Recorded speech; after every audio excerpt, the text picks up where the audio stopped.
இதனுடைய பலன் என்ன? இப்படி தகப்பனையும் தாயை விட்டு மனைவியோட சேர்ந்துன்னு சொல்லப்பட்டிருக்கு இல்லையா? ஆவிக்குரிய விதத்துலேயும் நம்ம பழைய வாழ்க்கையெல்லாம் விட்டு, பாவத்தை விட்டு, எல்லாத்தையும் விட்டு இயேசுவோட இணைஞ்சிடறோம், விட்டு இசைந்துடுறோம் இவரோட. அதனுடைய பலன் என்ன? ஆவிக்குரிய வாழ்க்கையில் அதனுடைய பலன் என்ன? பாவத்தை விட்டதன் பலன் என்ன? பிசாசனுடைய ஆதிக்கத்தை தொலைச்சதன் பலன் என்ன? இந்த புதிய வாழ்க்கையை ஆரம்பித்ததன் பலன் என்ன? இயேசுவை முதலாவது வைத்ததன் பலன் என்ன? ஆவிக்குரிய வளர்ச்சி, பரிசுத்தமாகுதல். நாம் மாற்றப்படுகிறோம். ஒரு ஆவிக்குரிய வளர்ச்சி நமக்குள்ள உண்டாகுது, பரிசுத்தமாகிறோம், இயேசுவை போல மாறுகிறோம். அவரோட இணைஞ்சிட்டோம் இல்லையா? அவருடைய வார்த்தைகள் நமக்கு பெருசாக தெரியுது, அவர் தான் பெருசாக தெரியுறார், அவருக்கு தான் முதலிடம், அவரே கதின்னு இருக்கிறோம்.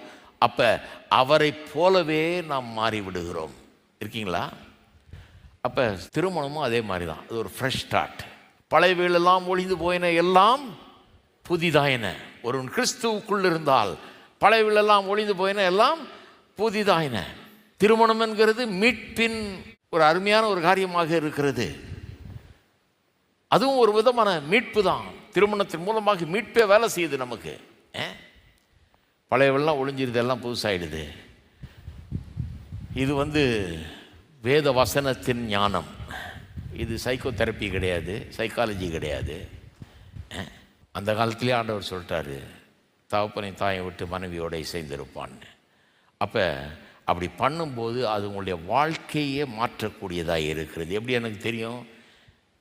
இயேசுவோடு இசையும் போது, பாவத்தை விட்டு, பிசாசினுடைய ஆதிக்கத்தை விட்டு களைந்து எறிந்து விட்டு இயேசுவோடு நான் இசையும் போது என் வாழ்க்கை பெரிய விதத்தில் மாறுது.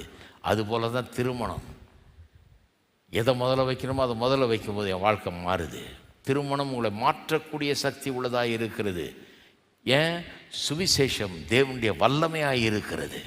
ரட்சிப்புக்கு ஏதுவான தேவனுடைய வல்லமை. Gospel is the power of God and salvation இருக்குது.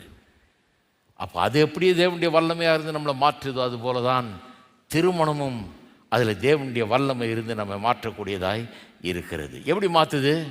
நம்ம யாருன்னு காட்டுது. எப்படி மாற்றுறாரு ஆண்டவர்? சொல்லுங்கள், எப்படி நம்மளை மாற்றுறாருங்க? நம்ம யாருன்னு காட்டுறாரு, நமக்குள்ள பிள்ளைகளெல்லாம் காட்டுறாரு, நமக்குள்ளே திருந்த வேண்டிய காரியங்களெல்லாம் காட்டுறாரு.